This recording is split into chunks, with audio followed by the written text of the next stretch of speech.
有冇坐咖啡店嘅感覺啊？曾經我屋企裝修都想整原木風，但係原木風係好貴嘅，生不遲。細屋搬大屋咁就唔見10萬啦！今日有個粉絲放盤俾我一間府西嘅對流精裝4房，還要係原木風嘅風格，送埋車位添。咁樣計落嚟嘅話，比現在一手大裝嘅價錢還要平啊！我哋一齊上去睇下到底係點樣嘅。咁上到嚟間屋睇啦，嗱，一入門口雙排嘅鞋櫃可以放晒你屋企一家人嘅鞋噶啦，而且業主亦都利用咗呢個飄窗嘅位置。其實飄窗嘅位置咧已經係可以放到你嘅好多雜物啦。咁呢一度嘅話咧，坐低換完鞋再入屋咧，呢個位置係好舒服嘅。咁呢間屋咧就120方南北對流嘅4房啦，係原木風嘅裝修。業主當時咧係130萬嘅毛坯買翻嚟，裝修咗接近30萬。我知道一講裝修咧，你哋肯定有話裝修唔使咁貴啦。原木風嘅裝修，我當時自己屋企裝修嘅時候，我想裝，我問過係真係好貴，因為你木嘅板材，尤其係呢啲款式咧，其實係真係會比較貴嘅。咁先出嚟陽台睇下啦，陽台個空間咧都係可以嘅，前邊咧係無遮擋嘅視野啊，同埋光線都好靚。咁呢一邊亦都係做好咗呢啲時蘇棒啊、洗衣機啊，呢啲都係做好晒噶啦。咁而呢一間屋咧，其實好多嘅細節咧都係做得好滿嘅。首先第一個就係呢個氛圍燈啦，呢一個業主話係同嗰個大牌車嘅氛圍燈係同個牌子嚟嘅。咁咧原木風咧好容易會令到人覺得佢好使唔好用。嗱，細節滿滿。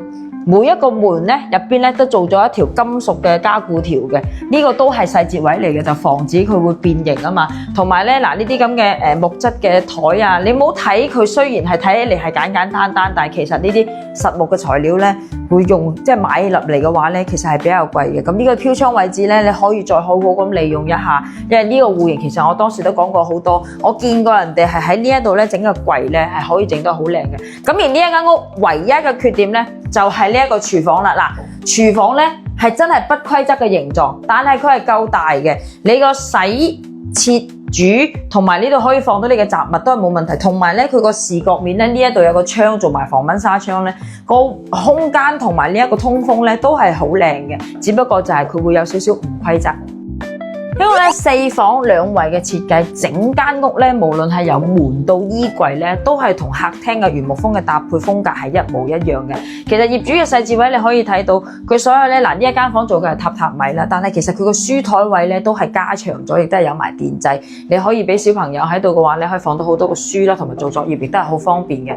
咁4個房間咧，除咗呢一個房間咧，相對嚟講個空間面積會細少少之外咧，其實咧都係可以放到呢個係1.5米床啊，做埋衣櫃。並且咧業主有一樣嘢係真係好細節，你睇到嘛？